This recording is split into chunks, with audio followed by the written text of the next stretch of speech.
بسم الله الرحمن الرحيم. أهلا بكم أعزائي المشاهدين في حلقة جديدة.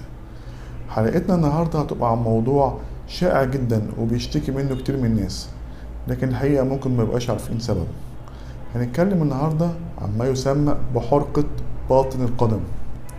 هيقول واحد يقول لي أول سؤال يجي في دماغك: دكتور محمد وانت مالك انت بالقصة دي؟ انت راجل بتاع كبد وجهاز هضمي، ايه علاقتك انت بالقدم وحرقة القدم والكلام ده؟ وعايز تعرف ايه علاقة امراض الجهاز الهضمي بحرقة القدم وحرقة القدم بصفة عامة وايه اسبابها وايه علاجها؟ هتتابعني ولكن بعد الفاصل.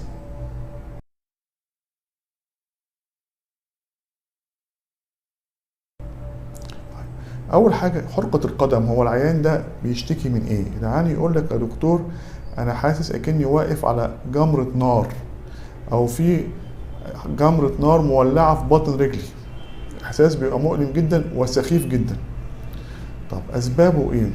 فكرة اسبابه ممكن تبقى اسباب تافهة جدا، زي مثلا واحد بيبقى عنده القدم المفلطح اللي هو ما يسمى بالفلات فوت، فده طبعا من كتر الوقفة ممكن يبتدي يحس بالحرقان او بالالم اللي في بطن الرجل ده بيبقى حله بسيط، ان هو بيلبس بعض الحذاء المعين للمرضى دول، او زي ما بنقول كده بالبلدي بيحط فرشة في قاع الحذاء ده، بيقلل الموضوع ده شوية.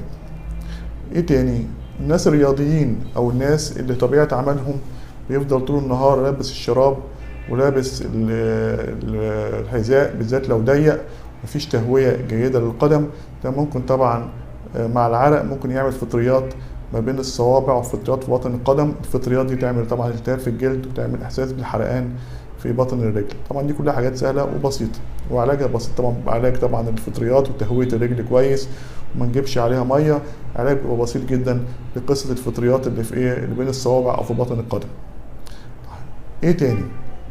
حقيقة من الحاجات الشائعة جدا اللي بتسبب التهاب في الأعصاب هو نقص الفيتامينات، وأهم 3 فيتامينات لهم علاقة بالموضوع ده: فيتامين بي 12 وفيتامين بي 6 وحمض الفوليك. كنا في المدونة عملنا مقالة طويلة قوي اتكلمنا عن أعراض نقص الفيتامينات بالتفصيل.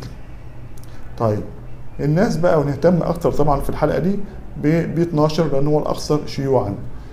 مين الناس اللي ممكن يجي لهم نقص فيتامين بي 12؟ بي 12 ده موجود في اللحوم بصفة عامة، سواء أسماك، سواء كانت لحوم حمراء، سواء كانت لحوم بيضاء، هو موجود في اللحوم والبيض بصفة عامة.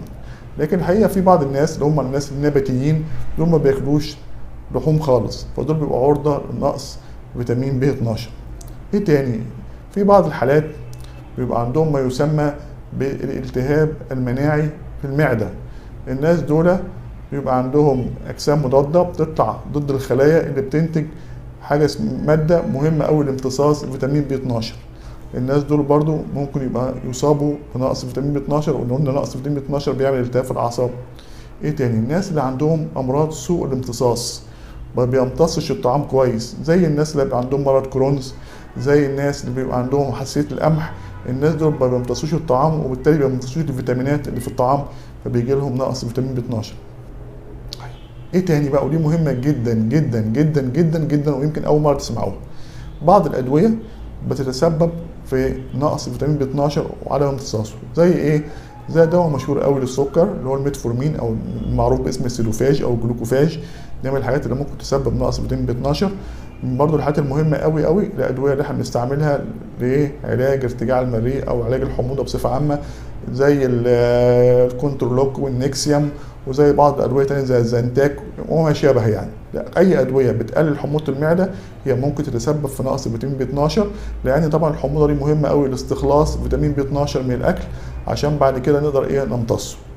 طب ايه الحل بقى بتاع القصه دي؟ يعني واحد عنده ارتجاع مريء ومضطر طول عمره يكمل على علاج الارتجاع، ده بيبقى حله ايه؟ بيبقى حله نحاول نمشيه، لو جاله طبعا حرقان في القدم بنحاول نمشيه على اقل جرعه ممكنه من الادويه المثبطه لحمض المعده.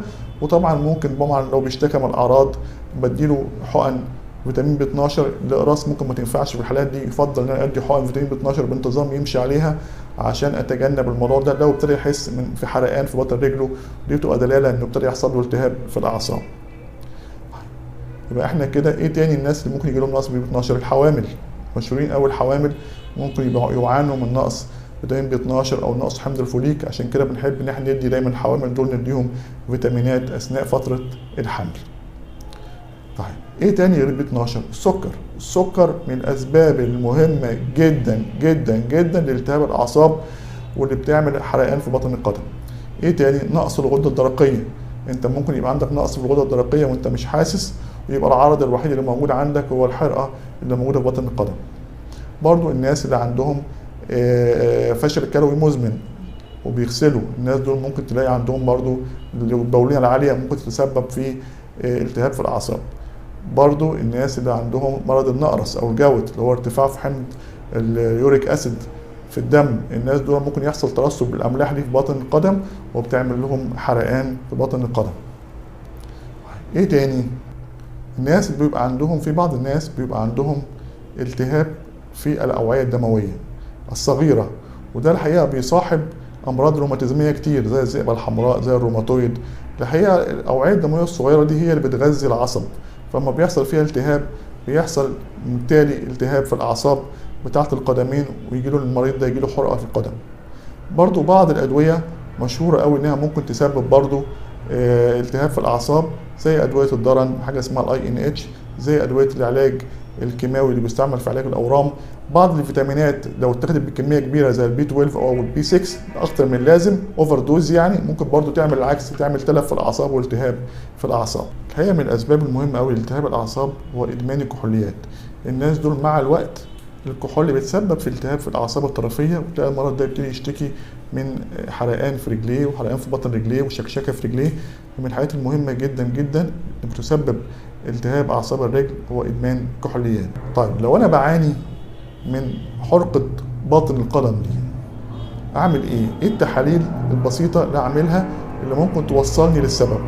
اهم التحاليل اللي انا اعملها طبعا لازم اطمن على السكر بتاعي، سكر الصايم، سكر الفاطر، السكر التراكمي، الحاجات المهمه جدا. لازم اعمل نسبه اليوريك اسيد في الدم، حمض اليوريك، طبعا الحاجات المهمه جدا.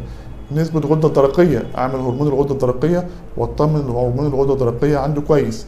فدول اهم 3 تحاليل الحقيقه نعملهم في قصه حرقه بطن القدم دي.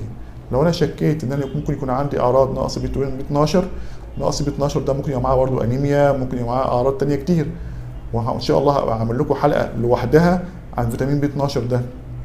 لو انا عندي المشكله دي ممكن اطلب تحليل بيقيس لي نسبه الفيتامين بي 12 في الدم، فاعرف اذا كان عندي نقص فيتامين بي 12 ولا لا، عشان لو كنت هاخد حقن او اخد علاج يعوض نقص فيتامين بي 12 ده.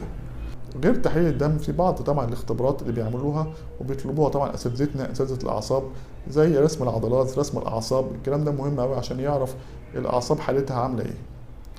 اما بقى العلاج، لما نيجي للعلاج، علاج المشكله دي ازاي؟ اول حاجه تدور على السبب وتعالجه.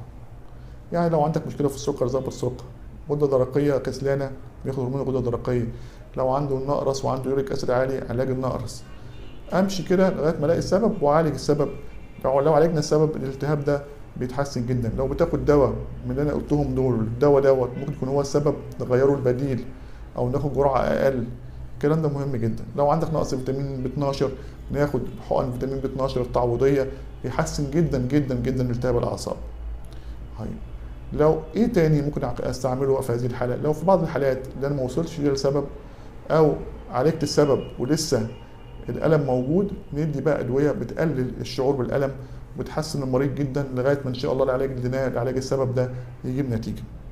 الحلقه دي مهمه جدا، واعتقد انها ناس كتير قوي لما هيسمعوها هيعرفوا ان ممكن عندهم المشكله دي وما كانوش يعرفوا السبب. ان شاء الله الحلقه دي تساعدهم انهم يكتشفوا السبب. في الاخر بتمنى ان يكون الفيديو ده عجبكم. لو عجبكم طبعا تعملوا لايك عشان تدي اشاره لمحركات اليوتيوب ان الفيديو ده فيديو مهم، فهو ينشره للناس. طبعا اللي لسه ما اشتركش في القناه يشترك في القناه ويفعل زر الجرس. ما تنسوش المدونه عليها موضوعات يلا مهمه جدا وقيمه جدا، وصفحه الفيسبوك برضو عليها حاجات كويسه. اشوفكم في حلقه قادمه، والسلام عليكم ورحمه الله وبركاته.